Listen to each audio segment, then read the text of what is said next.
आज 5वां केदारनाथ जी। कौन कौन गए केदारनाथ? हाथ उठा, जो जो गए वो हाथ खड़े करें। केदारनाथ कौन कौन गया है? केदारनाथ भगवान की जय। बोल गंगोत्री मैया की जय।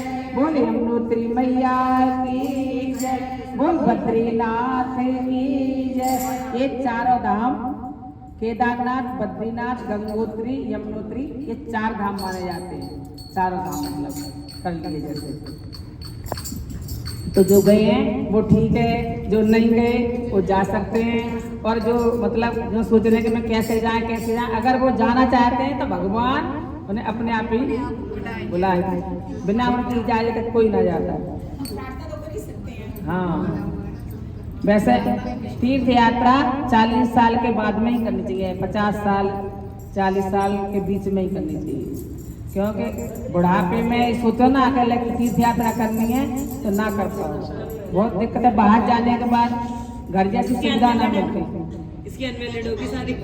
जितनी जल्दी हो सके मतलब उतनी जल्दी तीर्थ यात्रा जल्दी करनी चाहिए। तो बुढ़ापे में तो देखो कभी कोई शुगर हो गया, कभी बीपी है, कभी बुखार है, कभी खांसी है, बाहर जाने के पानी भी बदलेगा, मौसम भी बदलेगा, हर चीज की मतलब वो है। तो जवानी में करनी चाहिए जब शरीर में ताकत हो, जब ही तीर्थ यात्रा। बोल केदारनाथ भगवान की जय। कर मस्त जवानी में बुढ़ापा किसने देखा है। भजन कर मस्त जवानी में बुढ़ापा किसने देखा है। भजन कर मस्त जवानी में बुढ़ापा किसने देखा है। भजन कर मस्त जवानी में बुढ़ापा किसने देखा है। बुढ़ापे में अंधे हो जाएंगे, बुढ़ापे में अंधे हो जाएंगे। दर्द तुम कैसे कर पाओगे, दर्द तुम कैसे कर पाओगे। हो दर्शन करो जवानी में बुढ़ापा किसने देखा है। दर्शन करो जवानी में बुढ़ापा किसने देखा है। भजन कर मस्त जवानी में बुढ़ापा किसने देखा है। बुढ़ापे में पैर नहीं चलते, बुढ़ापे में पैर नहीं चलते। चढ़ाई कैसे कर पाओगे, चढ़ाई कैसे कर पाओगे। हो दर्शन करो जवानी में बुढ़ापा किसने देखा है। हो दर्शन करो जवानी में बुढ़ापा किसने देखा है।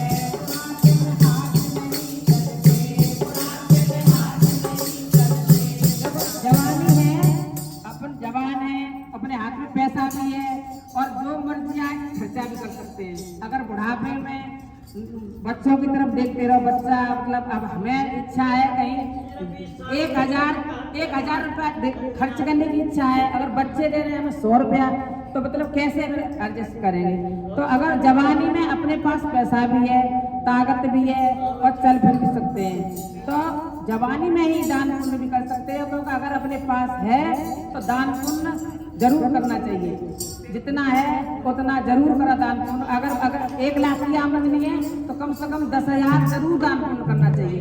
अगर यह सोचो कि 1 लाख की आमदनी है सारा हम घर में रख लें तो वो फिर बीमारी में, मुकदमा में या ऐसी चीजों में जाता है। इस वजह से जो भी आमदनी है उसका कुछ न कुछ हिस्सा दान जरूर करना चाहिए। भंडारे करो, कहीं जाओ तो कहीं गरीबों को चाय पिला दो, खाना खिलाओ, कुछ भी करो, मतलब दान पुण्य अवश्य करना चाहिए। क्योंकि अपने पास है तो खर्च कर सकते हो।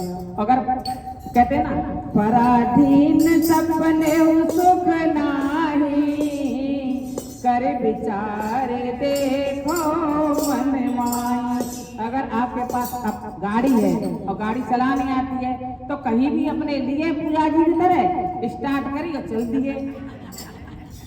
अगर गाड़ी चलानी नहीं आती है तो देखते रहो, कोई ले चले तो चले जाएंगे, कोई जाएगा तो हम भी बैठ लेंगे गाड़ी में। अब पूजा जी कभी तो बिठा लेंगे गाड़ी में, कभी ना बिठाया तो बस देखते रहो, पूजा जी कहेंगे तो हम भी बैठ लेंगे गाड़ी में।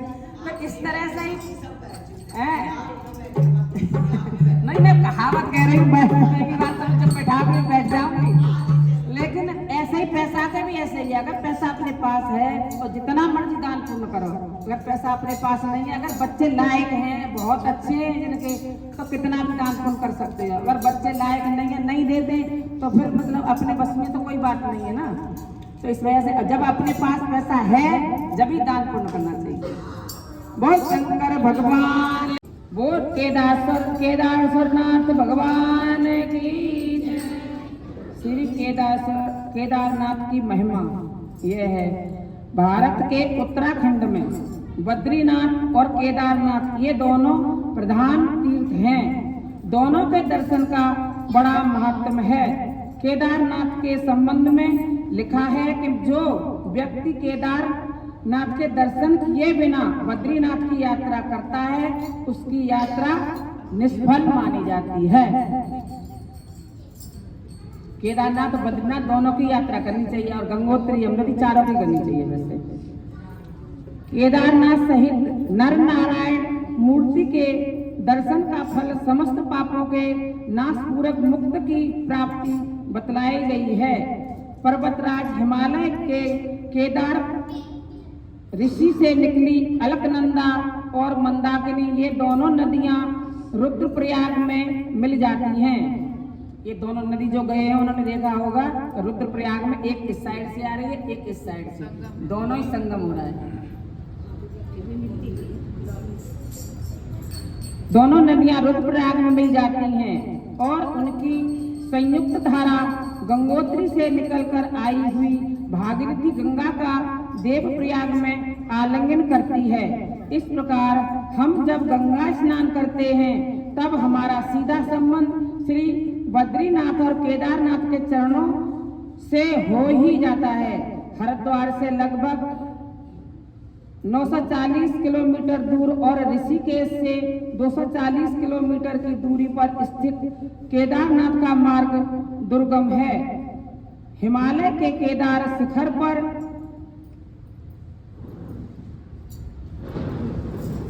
11,400 फीट की ऊंचाई पर केदारनाथ 12 ज्योतिर्लिंग से एक है।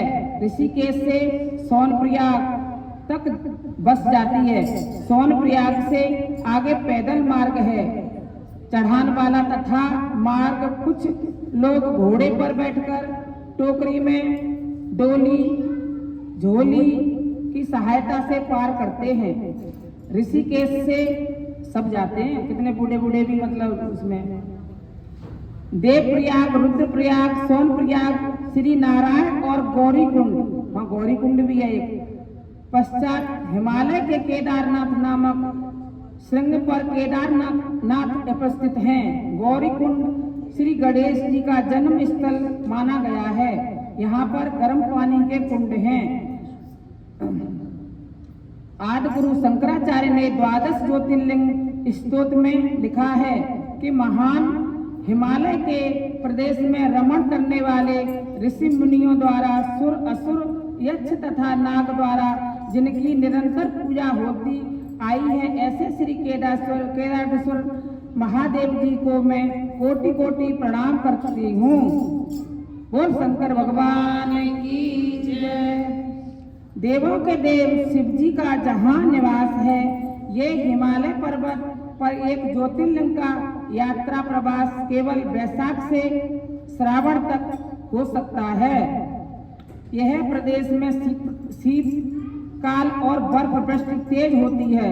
शीतकाल में वहां रहना असंभव सा ही है, भीतर अंधकार सा ही रहता है। कार्तिक पूर्णिमा होते होते पंडे लोग मंदिर में दीप जलाकर, एक मान्यता और भी है वहाँ केदारनाथ और बद्रीनाथ में 6 महीने तक दीपक जलता है लगातार। दीपक जो पंडा लोग होते हैं वो दीपक जला के, और 6 महीने तक जितना तेल लगता है, घी तेल जिससे भी जलाते हैं उतना तेल लगा, जैसे 6 टीन लगी तेल की, तो 6 टीन वहाँ भर के रख देते हैं और जोत जला के वो मंदिर बंद करके नीचे आ जाते हैं, क्योंकि वहाँ बहुत ज्यादा सर्दी होती है, बर्फ से सब ढक जाता है बिल्कुल। 6 महीने तक जोत पंडाओं ने जलाई, और 6 महीने तक जोत है वो देवता जलाते हैं। 6 महीना के बाद जब मंदिर खुलता है तो ज्योत ऐसी कैसी जलती हुई मिलती है, और जो कनस्तर वहां पे रखे होते हैं तेल या घी के वो खाली मिलते हैं। इतनी शक्ति है, मतलब केदारनाथ और बद्रीनाथ दोनों की, मतलब इस तरह से ज्योत अखंड ज्योत जलती है और कलश दरवाज घी तेल के खाली मिलते हैं। केदारनाथ की पंचमुखी प्रतिमा और सिंहासन लेकर मंदिर बंद करते हैं। वे तरह में तथा रावल जी महंत रहते हैं, वहां उखी मठ चले जाते हैं और केदारेश्वर का निवास मठ में रहता है। फिर 6 माह के बाद बर्फ को हटाकर रास्ता बनाया जाता है, मतलब मशीन से वो बर्फ हटाने के बाद रास्ता बनाते हैं केदारनाथ और बद्रीनाथ दोनों जगह। फिर 6 मास के बाद बर्फ को काटकर रास्ता बनाया जाता है और मेष संक्रांति लगने पर पुनः जाकर मंदिर के पट खोलते हैं। जब इस मंदिर के पट खोले जाते हैं तब वहां जलाया हुआ दीपक ज्यों का त्यों ज्योतिर्मय नजर आता है। इस ज्योतिर्लिंग की स्थापना का इतिहास संक्षेप में ही है कि हिमालय के केदार नामक शिखर के पूर्व की ओर अलकनंदा के सुरम्भ तट पर बद्री नारायण अवंतिका तथा विष्णु के अवतारी महा तपस्वी श्री नारायण ऋषि तपस्या करते थे। उनकी आराधना से प्रसन्न होकर भगवान शंकर प्रकट हुए और उनकी प्रार्थना अनुसार ज्योतिर्लिंग के रूप में वहां सदा वास करने का वर प्रदान किया। शिखर की पश्चिम और मंदाकिनी के घाट पर श्री केदारनाथ विराजमान हैं। श्री केदारनाथ का मंदिर पहाड़ी ढंग का बना हुआ है। मंदिर के जगमोहन में द्रौपदी सहित 5 पांडव की विशाल मूर्तियां हैं। सबने देखी होंगी कि पांडव भी वहाँ पे मौजूद है, उनका द्रौपदी और 5 पांडव मतलब लगे हुए हैं वहाँ पे मंदिर। और ये मंदिर पांडवों ने बनवाए, जितने बड़े बड़े मंदिर हैं सब पांडवों ने बनवाए हैं। विशाल मूर्तियां हैं। मंदिर की 8 दिशाओं में अष्ट तीर्थ हैं। श्री केदारनाथ 3 तरफ से बर्फ से ढके रहते हैं। केदारनाथ का यह विशाल शिवलिंग अनगढ़ टीले के समान है। दीपक के सहारे ही शंकर जी ने दर्शन होते हैं। दीपक में यात्री घृत डालते हैं, घी डालते हैं, मतलब सन्मुख की ही यात्रा पुष्पादि चढ़ाते हैं। दूसरी ओर भगवान को घृत लगाते हैं, घृत भी लगाते हैं भगवान शंकर को, जो केदारनाथ है उनको घी लगाते हैं। पंचमुखी मूर्ति 4 हाथ लंबी और 1.5 हाथ मोटी है। मंदिर के पीछे एक कुंड है, जीने में आचमन और तर्पण किया जाता है। आज शंकराचार्य गुरु का समाधि स्थल थोड़ी ही दूर पर ऊंचाई पर है।